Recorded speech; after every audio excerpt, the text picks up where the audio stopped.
I'm panicking because I'm 1 week away from my craft fair.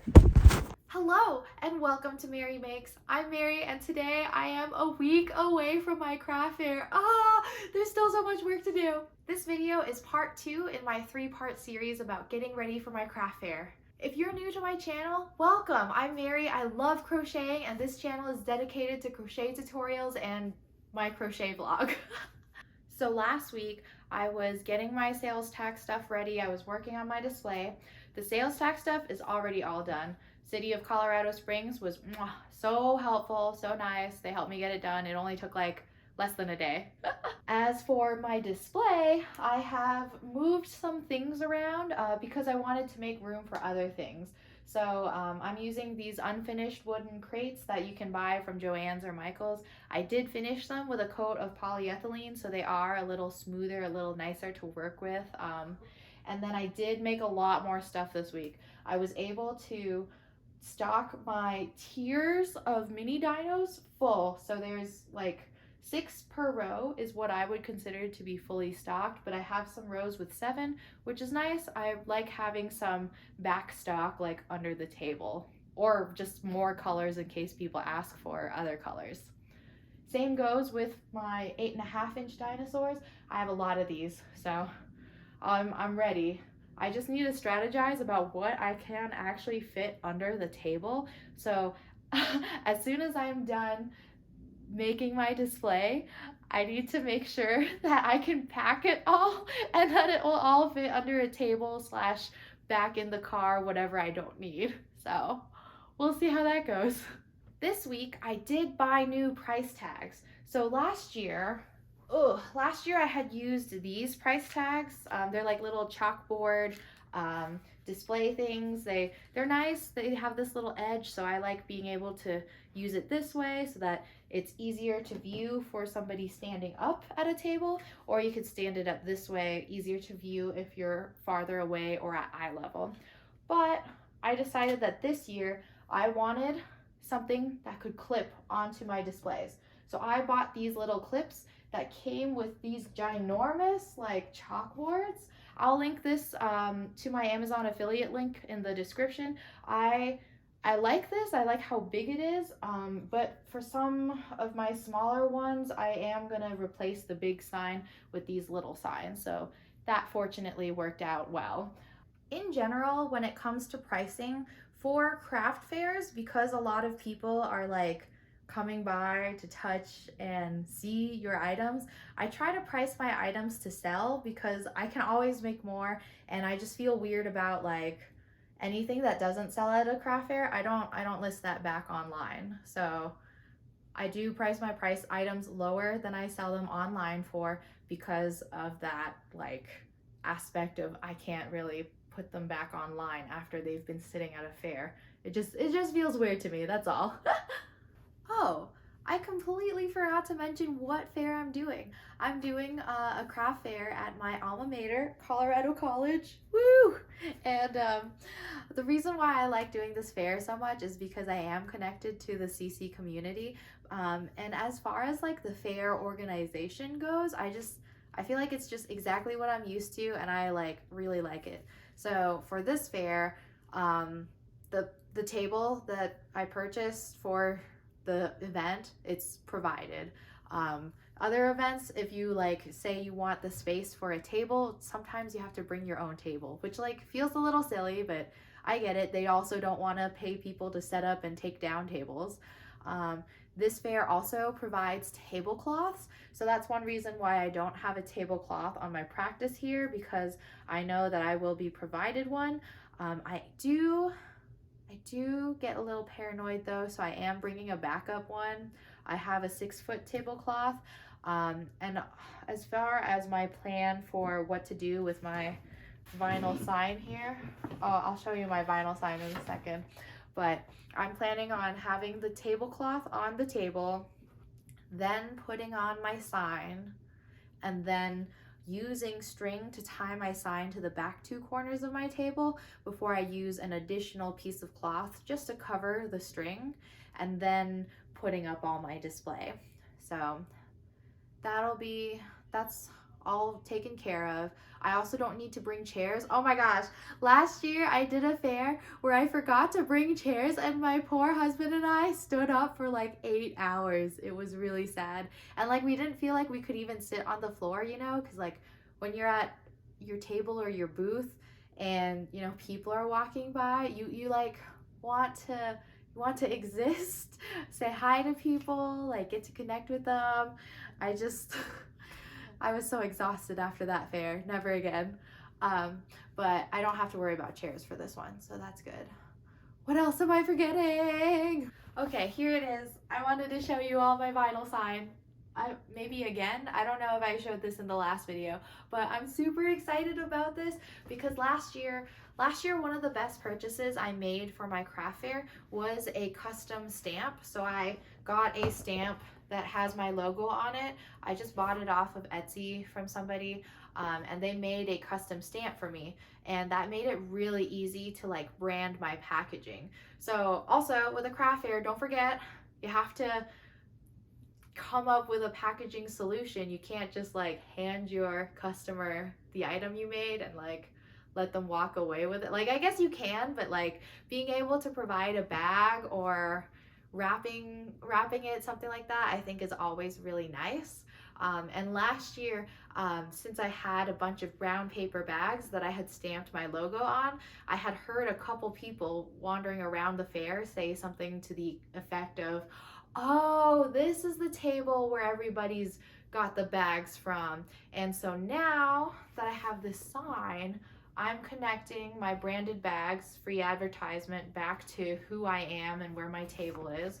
So I'm really excited about that. This is definitely not like something I would stress about if you're going into your first craft fair though. This is like maybe your second or your third craft fair. But also this sign, I made it on Vistaprint and it was only $25, yeah, including shipping for Vistaprint's Black Friday sale. So 10 out of 10 would recommend. Okay, I felt like I just had to go get my stamp to show you a visual. Here it is. It's a 3 inch by 3 inch stamp.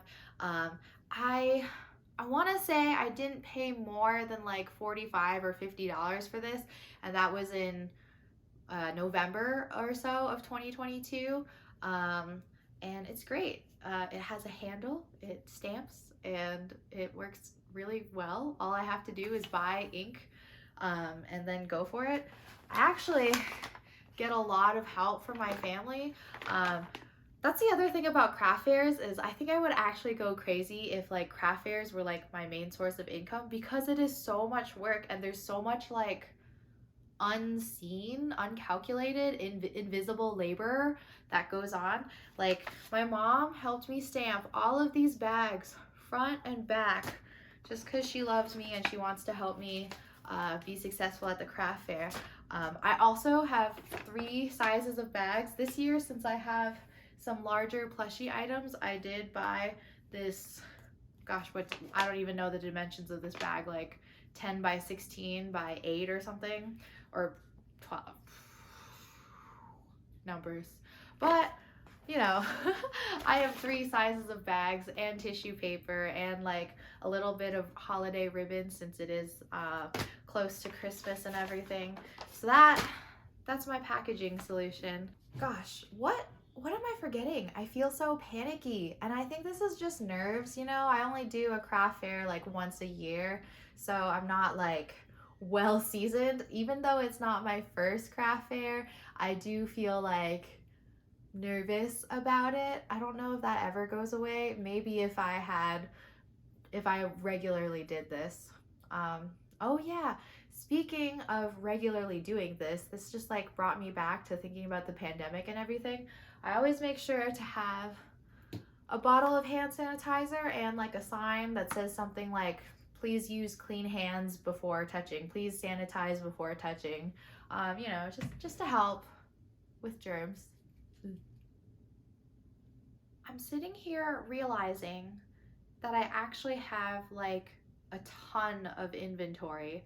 Like this isn't even everything on the table and it already feels a little bit chaotic to me, and I know I'm going to be storing stuff under the table. I guess right now I'm having like doubts, like maybe I should have asked or applied for purchased a space for 2 tables or a 10 by 10 booth. I don't know. The nice thing about fitting in a table though is that you pay a smaller fee and you just like you don't have to manage such a big space. Like already, like throughout the craft fair, between like talking to customers, connecting with people, and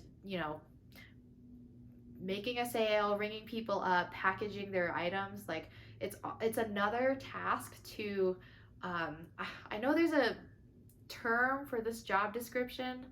I'm blanking on it, but that person like that makes the displays in the stores look really nice and beautiful, like a merchandising expert. I don't know. But at these events you have to be your own merchandising expert and making sure your display looks appealing to potential customers. And I just think that would be such a big responsibility if I had like a much bigger space. The good news is though, since I am doing a fair that I have done before, this is a very well advertised fair. It's on a college, on my alma mater's campus, and it's well attended. They advertise it in the newspaper, on the radio. So the nice thing about also being in a small space is like as you sell things, you can keep your space looking stocked.